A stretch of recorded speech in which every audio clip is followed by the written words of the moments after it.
Sino ang direktang nakikipag-usap kay Miss Abaya? Kung ganon. Kay Miss Acosta, sorry. Hindi ba si Jean Abaya? Pwede po Yun ang akong sumagot. pagkaintindi ko dun sa House hearing eh. Pwede po akong sumagot. Yes, please. Si Jean Abaya po, siya po yung next in rank nung ako po ay branch Siya manager. yung? Next Sorry. in my rank. Oo, yeah. Opo. Pero siya ba yung direktang nakipag-deal kay Miss Acosta ng DepEd? Ako po ang direktang sa OVP po. Nakakapagtaka lang kung bakit nung House hearing, si Miss Abaya ang siyang nagsabi ng direktahan na yung entire amount ng cheque was withdrawn each encashment. Hindi po kayo. Ba't nagkaganon? Your Honor, bali po si Gina Baya po ang naging incumbent manager. Siya po yung pumalit sa akin as branch manager. So at that time, tinanong po nga siya. So since operations manager po siya, aware din po siya sa transaction. Pero natanong din po siya kung sinong direktang kumakausap sa cash division Okay. staff. So kaya po ako napatawad. Kayo yung direktang nakipag-usap. Opo.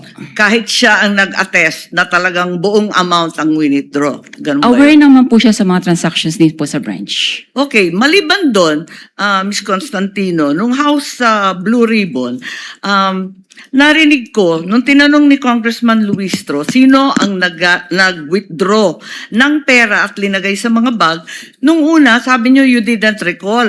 Matapos noon, medyo may leading question si Congresswoman noon eh. Kasi ang sabi, do you recall Miss Acosta? Do you recall Mr. Ortonio?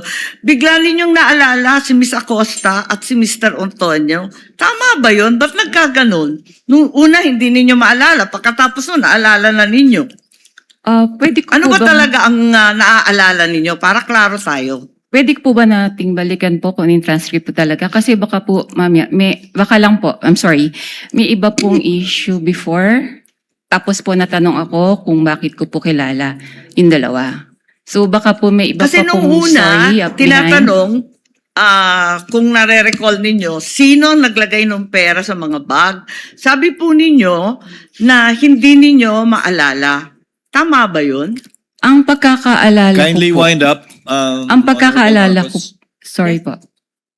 Ang pagkakaalala Sumasagot ko po, ang sinagot ko po yon na si Yes, Miss yes. Gina ang naglagay at si Mr. Ortonio. Ang hindi ko po ma-recall kung sino po yung naglabas na ng cash. Uy, hindi ng ko bags. tinatanong yon. Hindi yon ang tinutukoy ko. Ang tinutukoy ko, yung paiba-ibang sagot. Kasi nung una sabi nyo, hindi niyo maalala kung sino naglagay ng pera sa bag. Pagkatapos nung binanggit sa inyo, do you recall Miss Acosta, do you recall Mr. Ortonio? Naalala ninyo kung sino naglagay na yung dalawa. Bakit ganon? Yun lang po. Ang Kindly wind up, pagkakaalam, ma'am. ang Considering that Miss Acosta is allegedly the payee, bakit hindi nyo yun naalala kaagad? Doon ako nagtataka. wala po akong matandaan na sinabi ko, na hindi ko ma-recall po yung naglagay ng pera sa bags. Ang alam ko po, nare-recall ko kung sino po ang naglabas ng bags. Okay, Outside the bag. balikan na lang po natin yung transcript doon Sige sa po. lower house Kung pwede at po. baka maipaliwanag ninyo sa amin na maigi. Maraming salamat. Sige The po. lady may have...